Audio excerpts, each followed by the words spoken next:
갑각류 이야기 들어보셨어요? 갑각류 이야기? 뇌과학자라는 사람이 있어요. 장동선이라는 사람인데 저도 잘 몰랐는데 근래에 영상을 봤어요. 그 사람이 이제 이야기하는 내용입니다. 갑각류는 더듬이 두 쌍이 달린 절지 동물을 말한대요.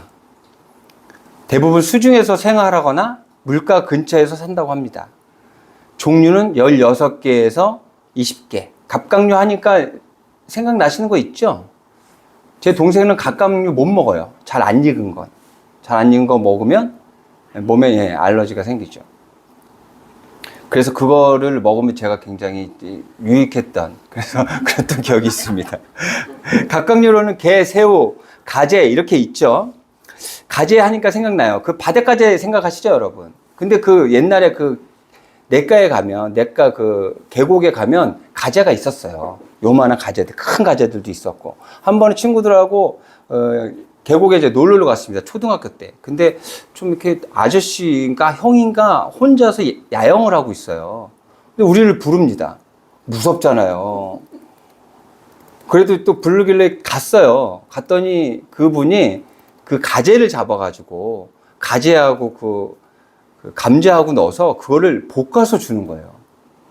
그래서 그걸 먹었죠. 근데 저는 비위가 약해서 가재는 못 먹고 감자만 먹었던 그런 기억이 있습니다. 그런 가재에 대한 기억이 있어요. 게, 새우, 가재 뭐 이렇게 있어요. 그리고 갑각류는 뼈가 없다고 합니다. 대신 단단한 이제 껍질을 가지고 있죠. 갑각류는 단단한 껍질에 둘러싸여서 어떻게 성장할지 잘 모르시겠죠. 갑각류는 성장할 때 있잖아요. 허물을 벗는다 그래요. 단단한 껍질 안에선 성장이 불가능하기 때문에 기존의 껍질을 그대로 놔둔 채로 허물을 벗게 된다고 그렇게 이야기합니다. 이때 누군가에게 잡혀 먹을 수도 있고요. 상처 입기 쉬운 그런 말랑말랑한 상태가 된다 그래요. 그때 성장하는 거죠. 갑각류는. 딱딱한 그 상황 안에서는 성장이 안 되고요. 그 외피를 벗고 나와서 그 말랑말랑한 정말 위험한 그 순간에 성장이 된다는 거예요. 그래서 그 사람이 뭐라고 그러냐면 사람하고 비슷하대요. 그래서 이렇게 얘기합니다. 인간도 마찬가지입니다. 성장하는 순간은 내가 단단한 순간이 아니라 오히려 나약한 순간이기 때문이라 그래요. 죽을 것 같고 잡혀 먹을 것 같고 당장이라도 너무 약해서 그냥 스치기만 해도 상처받을 것 같은 순간을 겪어야 성장이 된다는 거예요. 어떻게 좀 이해가 되세요? 그분이 이야기를 하는 걸 듣는데 여러 가지 이야기를 하는데 듣는 이야기들마다 공감이 되더라고요. 근데 그분이 또 이런 이야기를 또 합니다. 그 코로나 때 사람이 많이 죽었잖아요. 많이 죽었는데 그 코로나로 죽은 사람보다요, 자살해서 죽은 사람이 더 많대요. OECD 중에 우리나라가 지금 1위랍니다. 그런데 이제 문제는 나이가 먹고 이제 아프고 이런 분들 말고 젊은 10대, 20대, 30대 이런 사람들이 자살하는 경우가 지금 30% 그렇게 뭐 올라가고 있대요. 그래서 그들의 정신 그런 건강이 굉장히 문제가 된다. 그래서 이 사람이 뇌관리 어벤져스라는 팀을 이제 구상을 해서 그 전문가들과 이런 팀을 만들어서 그들을 돕고 있다 그래요. 정말 훌륭한 일을 하는 거죠. 정말 대단하다 싶은 그런 생각이 들어요. 그들에게 꼭 필요한 일이라고 생각해. 그런데 그걸로 다 될까요? 그들이 변화할 수 있는 것, 그들이 새로운 삶을 살아갈 수 있는 방법은 자신이 누구인지를 정확히 깨달아 알면 돼요. 왜 태어났고 무엇을 위해 살고 어디로 가고 있는지. 제가 전에도 말씀드렸잖아요. 갑자기 석촌역 사거리에서 그 대로변에서 갑자기 스포트라이트가 저한테 쫙 비춰지면서 너 지금 뭐 하고 있어? 내가 그럼 죽으면 어디로 가는 거지? 난 뭘 위해 살고 있나? 하는 그런 갑자기 삶에 그런 의문이 생기기 시작하면서 제가 하나님께 집중할 수 있었거든요. 지금 이들에게 뇌과학자들의 도움도 필요하죠. 상담가들도 정말 필요해요. 하지만 이들에게 정말 필요한 건 뭐냐면 그들이 누구인지를 명확히 알아야죠. 그리고 이 땅에서 본인들이 무엇을 해야 하는지, 그리고 다 산 후에 어디로 가는지를 깨달아 알아야죠. 오늘 말씀 한번 볼까요? 31절입니다. 그가 나간 후에 예수께서 이르시되 지금 인자가 영광을 받았고 하나님도 인자로 말미암아 영광을 받으셨도다. 그가 나갔다는데 그가 누구예요? 그가 누구냐면 가룟 유다예요. 가룟 유다는 예수님의 제자입니다. 근데 가룟 유다가 어딜 갔냐면 지금 예수님이 어디에 있는지를 예수님을 찾는 자들에게 고발하기 위해서 가요. 지금 이제 예수님은 자기를 죽이려고 하는 사람들과 이제 맞닿을 시간이 얼마 남지 않았어요. 그리고 십자가에 달려 죽으시고 다시 부활하실 것을 지금 말씀하고 계신 거예요. 영광을 받는데요. 부활을 통해서 영광을 받죠. 근데 그 부활로 영광을 받는 것은 십자가에 달려 희생과 고난을 겪으셨기 때문에 얻게 된 거예요. 예수 그리스도의 영광을 통해서 하나님께도 영광을 올려드릴 수 있다라 그래요. 지금 예수님께서는 있잖아요. 이 땅에 왜 오셨는지에 대해서 명확히 알고 계셔요. 그리고 자신이 해야 될 일을 다 완전히 끝내시죠. 우리는 그 영광이라는 이야기를 어디서 많이 듣습니까? 시상식에서 많이 듣잖아요. 그렇죠? 사람들의 관심을 받고 어떤 뭐 성공을 통해서 그랬을 때 다른 사람들에게 하나님께 영광을 돌리겠다라고 그렇게 이야기하죠. 그 영광은 있잖아요.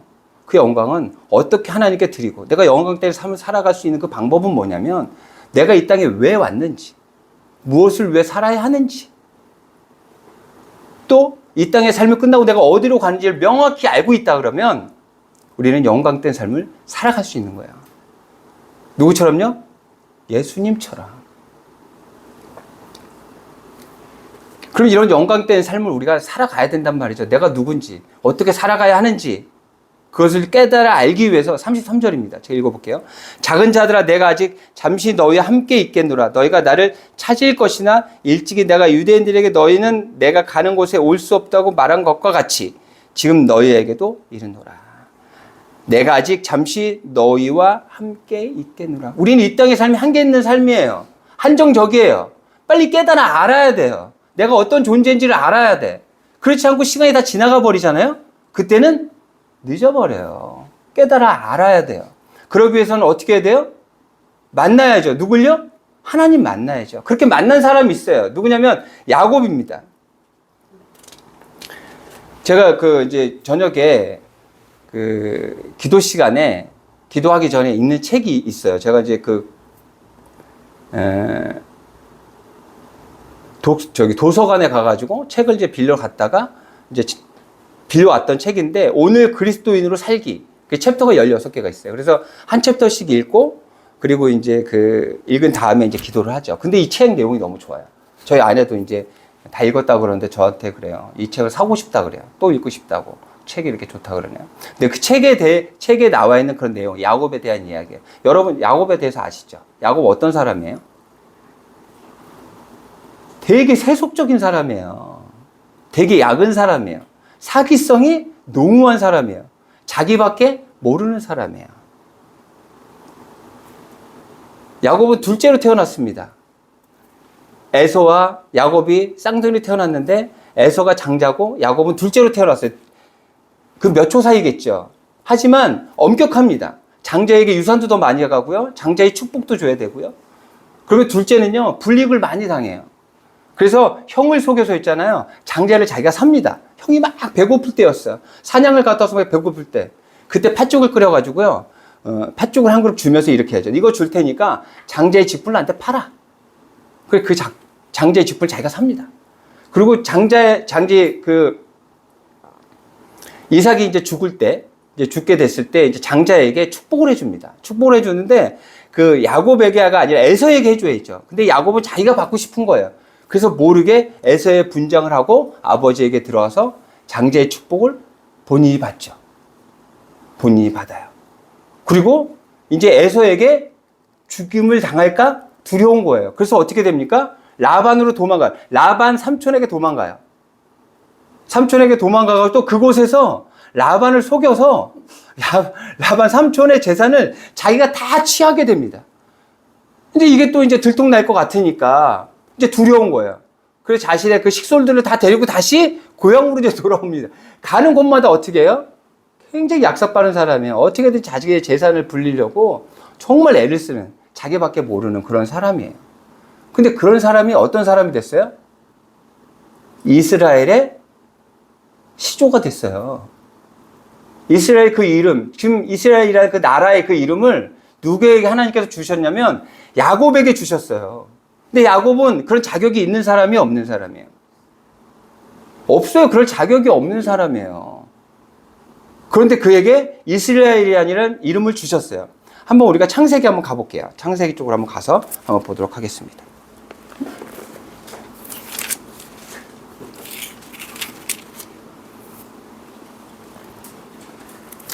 28장 16절 17절이에요.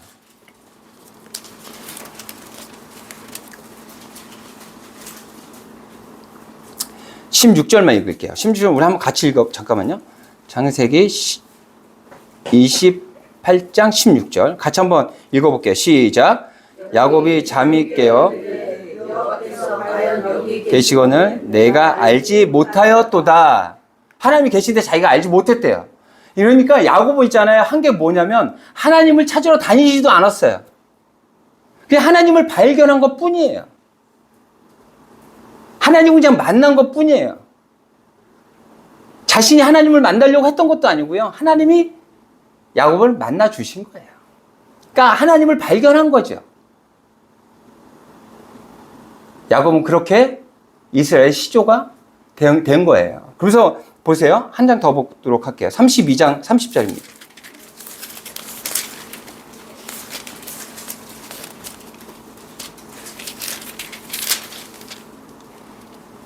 같이 읽어요. 시작. 그러므로 야곱이 그곳 이름을 분니엘이라 하였으니 그가 이르기를 내가 하나님과 대면하여 보았으나 내 생명이 보존되었다 함이더라. 이 뜻이 뭐냐면 이스라엘의 뜻이에요. 하나님을 만나면 죽는다 그랬거든요. 그런데 야곱은 하나님을 만났는데 죽지 않았어요. 그것을 이스라엘을 해석하면 이 뜻이라고 합니다. 야곱은 그냥 하나님 만난 거예요. 하나님 그냥 발견한 거예요. 지가 찾아간 것도 아니에요. 하나님을 만나고 야곱은 이스라엘의 시조가 된 거예요. 변화된 거예요. 예전에 사람들을 속이고 자신 중심, 자신의 욕심만 채우는 그런 인생이었던 사람이 하나님을 만나고 완전히 변화된 인생이 되게 된 거예요. 이스라엘 사람들은 있잖아요. 아브라함보다 있죠. 야곱을 더 쳐줘요. 더 중요하게 여겨요. 왜? 자신들의 시작이라고 그렇게 여기고 있기 때문에 그래요. 그런데 야곱이 어떻게 됐다고요? 하나님을 발견한 것 뿐이에요. 찾으러 다닌 것도 아니에요. 만나주신 하나님을 발견했을 뿐인데 그의 인생은 변했다니까요. 내가 어떤 존재인지를 명확히 깨닫기 위해서는 내 옆에 계신 그 하나님을 깨달아 알아야 돼요. 주중에 일을 하는데요. 비가 많이 왔어요. 비가 많이 막 습하고 이제 힘들어요. 덥고 또 옷이 반바지에다 반팔을 입으면 좋은데 아직은 애매하니까 긴팔에 긴바지 입고 하잖아요. 거기다 밑에 또 고무줄 있는 그런 바지예요. 정말 힘들어요. 막 날씨는 막 후덥지근하고 일도 힘들고 그리고 거기에다가 그 아파트 그 등을 인테리어 사장님이 다 띄어놔 버려요. 다 철거를 다 해버렸어요. 그래서 보이지도 않아요. 최악이에요. 그리고 이제 또 너무 덥고 막 이러니까 친구들 또 목마를까봐 이제 그 얼음물 좀 사러 이제 나갔다 왔거든요. 갈 때는 비가 안 왔어요. 올 때 또 비가 얼마나 오는지. 그래갖고 그 편의점 아주머니한테 또 우산을 빌려서 오는데도 신발이 다 젖었어요. 신발 젖은 상태에 일을 하려면 얼마나 짜증납니까? 정말 짜증나요. 그래갖고, 왜 이렇게 힘들고 짜증나지? 근데 그 순간에 제 손녀의 얼굴이 떠오르는 거예요. 제 손녀 얼굴이 딱 떠오르는데 제 얼굴과 제 마음속에 미소가 확 번지는 거예요. 이까짓 건 그냥 없던 힘이 나더라니까요. 너무 신기하죠. 그런데 제 손녀가 옆에 있었어요? 아니죠. 생각만으로 제가 완전히 달라졌잖아요. 순간적으로. 그렇죠. 그런데 하나님은 계셔요. 야곱이 찾아간 것도 아니에요. 그냥 계신 분이에요. 거기 계신 분이. 항상 내 옆에 계신 분이에요. 그냥 발견한 것 뿐이에요. 발견하고 야곱이 어떻게 됐어요? 완전히 새로운 인생이 되었잖아요. 우리 만나야 된다니까. 하나님을 깨달아 알아야 된다니까. 우리 선녀과사님 옆에 있다니까요. 그 마음속에 하나님이 함께 하신다니까요. 힘들고 어려울 때일수록 더욱더 의지해야 되는 그 이유는 그 하나님이 나와 함께 하시기 때문이에요. 그렇다면 내가 누구인지, 무엇을 위해 살고 어디로 가야 하는지에 대한 것을 깨달아 알았어요. 그럼 그것이 무엇일까요? 명확하게 예수님께서 얘기하셔요.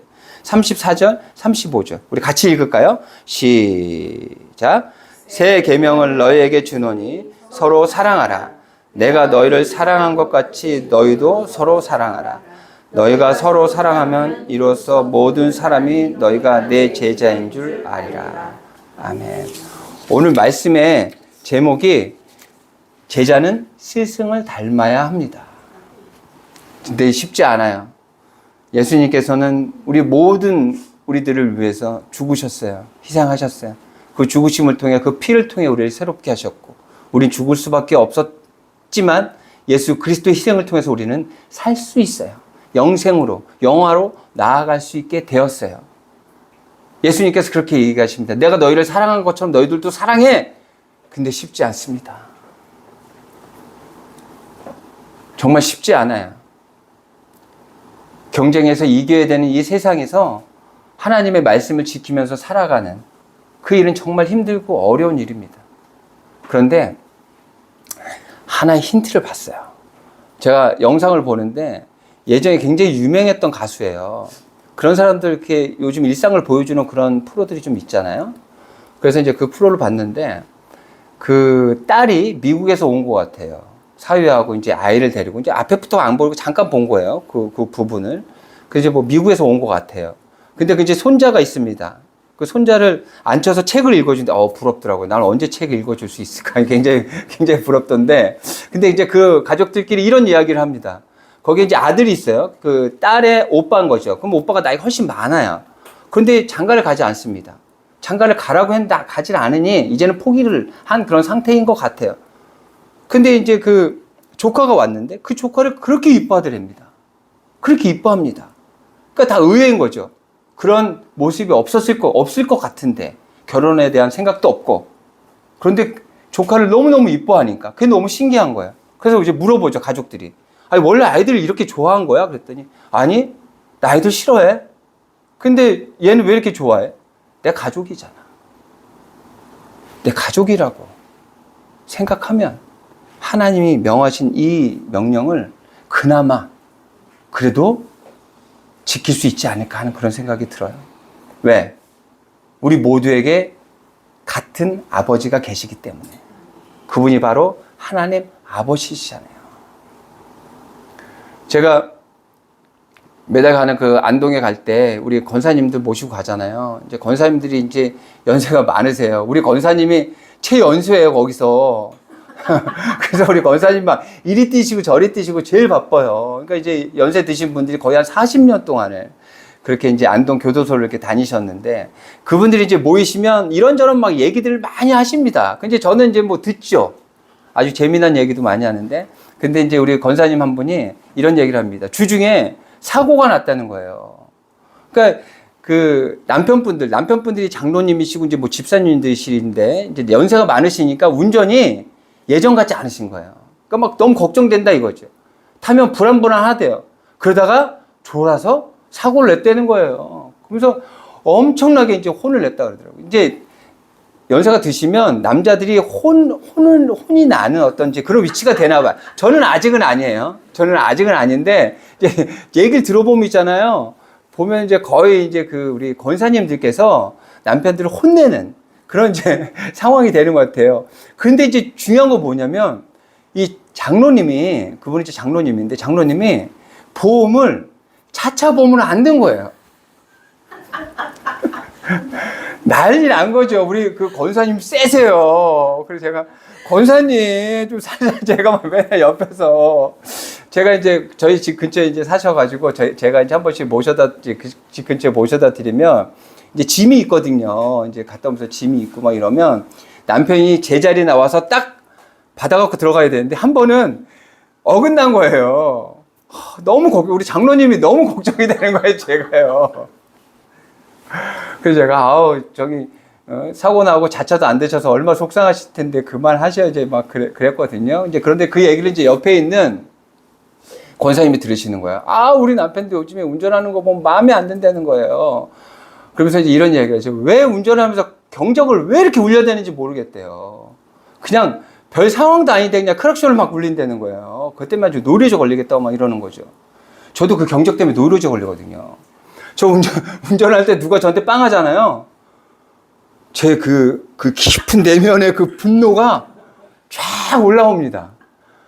제가 왜 그런지 모르겠어요, 제가 안 그러고 싶은데, 그러니까 제가 그 운전에 대한 어떤 그런 자부심이 있어서 그런가요? 왜 그런가요? 그 크락션 소리가 이렇게 저를 향한 크락션 소리가 딱 들리면 저도 모르게 막 분이 확 나고 짜증이 나요. 그래서 제가 그 권사님의 얘기를 들으면서 이렇게 생각했어요. 경적 소리가 들릴 때마다 그 집사님이 울리는 거라고 생각해야겠다. 내가 아는 사람이잖아요. 그냥 별 이유 없이 누르신대잖아, 이거를. 큰 저기 없이. 그러면, 옆에서 누가 우리 집사님 옆에 오셨나 보다. 라고 생각해야겠다. 그러면 그 순간에 그 분노를 내가 이길 수 있지 않을까. 근데 중요한 거 있잖아요. 모두를 사랑하기 어렵잖아요. 그런데 중요한 건 내가 정말 사랑해야 될 사람도 사랑하기가 어려워요. 그 부부 어려운 관계들 나오는 그런 영상을 봤는데, 남자는 정말로 부지런합니다. 새벽에 일어나서 스시집 뭐 이런 걸 해요. 그러니까 새벽에 가가지고 장을 다 봐서 가게에다 갖다 놓고 다시 집에 가서 차를 놓고 애들이 이제 차를 이제 또 타고 가야 되니까 자전거 타고 이제 출근합니다. 그리고 하루 종일 주방에서 일을 합니다. 정말 열심히 깔끔하게 그렇게 일을 해요. 근데 그 아이들이 셋인데, 여자는 이제 그 아이들을 다 케어해서 학교에 보내고 거기 나와서 또 점심 때 같이 일을 합니다. 그리고 또 오후에 가서 또 애들을 케어하고. 그런데 보니까 남자는 굉장히 부지런하고 깔끔해요. 근데 여자는요, 굉장히 좀 느긋한 스타일이에요. 이 남자가 있잖아요. 미치는 거예요. 미쳐요. 그 눈에 있잖아요. 이 분노가 있잖아요. 이 불이 활활활 타라. 그리고 아무 때 막 손님이 와 있는 때에도 있잖아요. 자기 아내에게 막 화를 내요. 딴 사람들에게는 얼마나 다정한지 몰라요. 근데 자신의 그 아내에게만은 절대 그렇지 않아요. 다르거든요. 그 사람은 그 성격이고요. 그 아내는 이런 성격이에요. 좀 아내가 제가 봐도 좀 게으른 면이 없지 않아 있어요. 하지만 그분의 또 성품이에요. 그분도 나름대로 남편이 그렇게 윽박지르고 그렇게 분노하니까 어떻게든지 해보려고 하는데 그게 쉽지 않아요. 또 그렇게 대하는 그 남편에 대한 서운한 마음도 있고. 근데 그들을 보면서 굉장히 안타깝고 속상하다. 그런 생각이 들었어요. 우리가 있잖아요. 내가 어떤 존재인지를 명확히 깨닫게 되잖아요.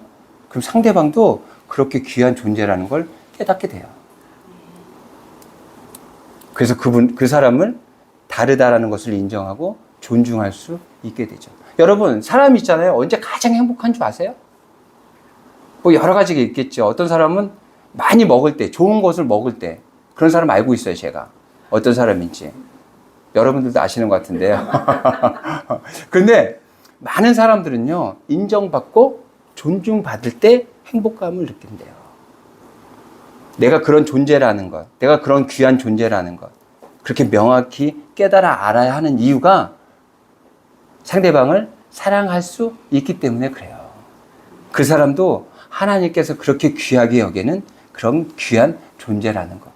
그것을 깨달아 알 때, 아니, 사랑해야지가 아니라 사랑할 수 있는 우리가 될 수 있습니다.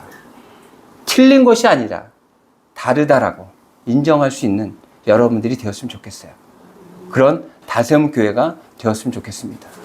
그리고 우리가 이 땅에서 무엇을 해야 될지에 더욱더 집중하는, 그래서 하나님께서 우리를 보내시고 계획하신 일들을 이루어가는 여러분들이 되시기를 바랍니다.